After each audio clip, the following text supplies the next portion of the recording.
On est venu en soutien parce que c'est très important de soutenir un mouvement qui est fort et puis qui est sympathique en plus, très sympathique. C'est-à-dire, voilà, exactement. Et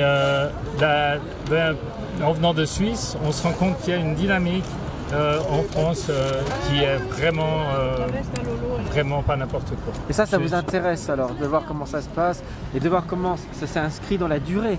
Oui. Malgré la répression, malgré tout ce qu'ils ont subi. C'est terrible répression.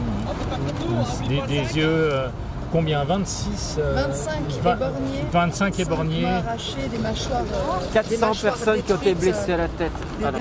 Des procès, il y a au moins 1800 procès qui ont abouti, 1800 autres qui sont en cours. Enfin, en France, c'est le carnage et malgré ça, les Français tiennent bon. Et nous, on les soutient vraiment depuis la Suisse. On a aussi nos gilets jaunes en Suisse, même si on est un peu boudé par les médias, n'est-ce pas? Mais du coup, on vient soutenir nos voisins qui sont des modèles en fait. Alors, hier, on est allé au Grand Conseil et puis donc des Français sont venus, notamment Patrice Philippe, qui représente les mutilés pour l'exemple. Ouais. Et il m'a dit, il était comme un enfant, il était surpris de voir comment la démocratie suisse fonctionne. Il dit mais comment les gens sont accessibles, qu'on puisse accéder, le public puisse accéder au débat, que les députés, on peut les rencontrer, on peut leur parler. Et surtout, alors c'est la particularité dans Genève et de cette assemblée, ce sont des assemblées de milices, donc ce sont tous des gens qui ont une activité professionnelle. Alors ça, c'est ce qui différencie les politiques en Suisse des politiques en France. Ils sont beaucoup plus accessibles, ils ont un métier à côté, donc ils ne comptent pas sur les revenus de la politique, donc en théorie, ils sont plus impartiaux. Par contre, au niveau de la démocratie suisse, bon, il y aurait tout un chapitre à développer. On a certes le RIC, une certaine forme de RIC, mais on ne peut pas révoquer un élu, pas encore. On ne peut pas abroger une loi après 100 jours, donc on a 100 jours, 3 petits mois pour réunir 50 000 signatures et puis révoquer. C'est très encadré, il y a des limitations. Et il y a surtout un obstacle à cette démocratie qu'on érige en modèle. Ce sont les médias qui sont les mêmes que chez vous en France, qui sont achetés aussi par des milliardaires, qui sont aussi orientés dans le sens du pouvoir. Et on a les autorités qui nous disent quoi voter. Ils le disent dans les livrets de vote et la majorité encore des Suisses suivent aveuglément les préceptes, les directives des autorités. C'est très connu, hein. Il suffit de marquer c'est mauvais pour l'économie suisse. Bon, c'est mauvais, c'est dangereux, c'est inutile.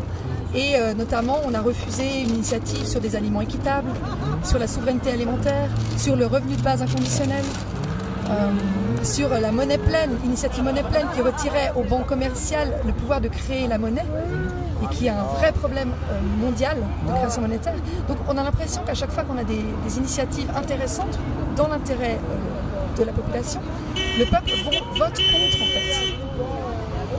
Donc c'est pour ça que c'est intéressant de suivre le mouvement des Gilets jaunes français, parce que ça interpelle aussi les Suisses à mieux comprendre leur système démocratique, parce que c'est un peu malheureux de voir que beaucoup de gens ne vont pas voter, n'expriment pas leur pouvoir, alors qu'ils ont des leviers qui n'existent pas ailleurs, ils ne saisissent pas leur chance. Mais encore une fois, c'est des leviers qui peuvent certes constituer un garde-fou pour les dirigeants, qui ne vont pas faire n'importe quoi, ou en tout cas moins n'importe quoi, mais dans les faits, on comprend que les médias orientent tellement le débat, sont tellement partiaux et partiels dans leurs explications, que malheureusement, encore la majorité vote contre ses intérêts. Donc à améliorer. On a des choses bien qu'il faut améliorer. Voilà une question. Il y a à apprendre de la France en étant suisse. Alors, mais absolument. Mais oui, absolument. Ça, et puis c'est un bon moment parce que la grande remise en question de la démocratie française autour du référendum d'initiative citoyenne, le RIC, eh bien c'est quelque part une façon de nous raconter en tant que Suisse, de montrer comment on aimerait que ça puisse être possible en France, mais comment on aimerait non plus pas que ça devienne en fait cette démocratie finalement pseudo-démocratie quelque part, parce que il nous manque tout l'aspect de la mobilisation populaire derrière des initiatives qu'on propose, qui devraient être enfin je veux dire moi ce qui me dérange, c'est que le peuple vote contre ses intérêts. Oui. La plupart du temps. Très souvent. Mais par contre, ce qu'on a en Suisse, dont les Français pourraient s'inspirer, c'est l'esprit politique, l'esprit citoyen, l'esprit de responsabilité par rapport à nos propres règles. Ça, on a quand même ça. En Suisse, on a ça, même si on a quand même des taux d'abstention qui avoisinent les 50%. Disons qu'on est. Il y a un esprit citoyen, il y a un esprit, il y a une culture. Il y a une culture aussi, de la décision. Voilà. Souveraine, mais ça s'apprend, c'est l'éducation populaire. aussi, hein, donc tout n'est pas... C'est l'éducation, mais c'est aussi cet outil qu'on a à disposition, qui ne sert pas toujours nos intérêts, mais qui nous met dans l'exercice de la réflexion politique. Oui. Alors soit il vit dans une grotte, soit il ment, je sais pas, mais... Non, il passe son temps dans les boîtes de nuit. Ah oui, pardon. À boire des verres, justement, vu que c'est nous les ivrognes, mais c'est eux qui boivent. Hein. Alors, ils ont fait du mensonge une arme... Avec la complicité des médias, absolue, des chaînes qu'on va pas répéter, mais c'est médias, effectivement. Il y a un message qui doit être dit, qui est complètement mensonger, qui est complètement farfelu et loufoque, mais qui est répété en boucle, et à force de le répéter, les gens qui ne nous connaissent pas, qui ne sortent pas, qui ne vont pas sur les ronds-points, les croient. Oui. Mais ça marche pour une partie de la population. Hein. J'ai pu interviewer un peu en cachette des gens pour qui tout va bien, entre guillemets. C'est-à-dire, ils ont du boulot, ils sont sur un secteur économique où ils ne connaissent pas la crise. Bon, il y a un petit peu les impôts qui augmentent, des trucs. Voilà, ils se croient à l'abri, Ils se croient à l'abri et ils vont pas... Mais ils n'ont pas compris ce qui est en train de se passer. Oui. En fait, la paupérisation, elle a commencé par les pays du Sud, hein, au tiers-monde. On a déjà commencé à piller tous ces personnages, toutes ces personnes-là, à les faire travailler des heures et à les payer des cacahuètes. Et puis maintenant, on s'en prend aux pays du Nord. Les banques s'en prennent aux populations du Nord. Et ils croient qu'ils vont échapper au phénomène qui est en fait systémique. Bon, je ne vais peut-être pas expliquer tous les mécanismes, mais le capitalisme, le besoin de croissance implique un besoin de destruction des ressources, implique un appauvrissement des gens.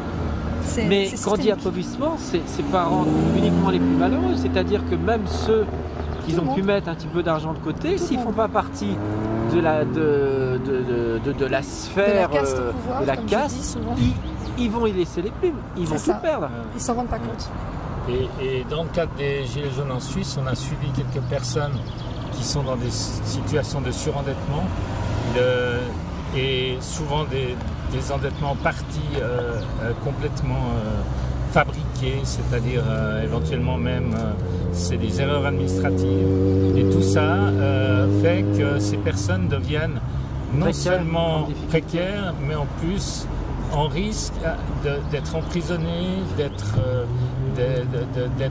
exclus de leur logement et des choses comme ça. Et c'est vraiment, ça peut être dramatique. Donc ça veut dire que ça c'est... Enfin, il y a l'endettement des États, qui est une catastrophe, beaucoup à dire. Qui est complètement artificielle. Je crois que tu peux en parler un petit peu. Et puis il y a l'endettement des personnes. Et tout ça, c'est cohérent, c'est dans le même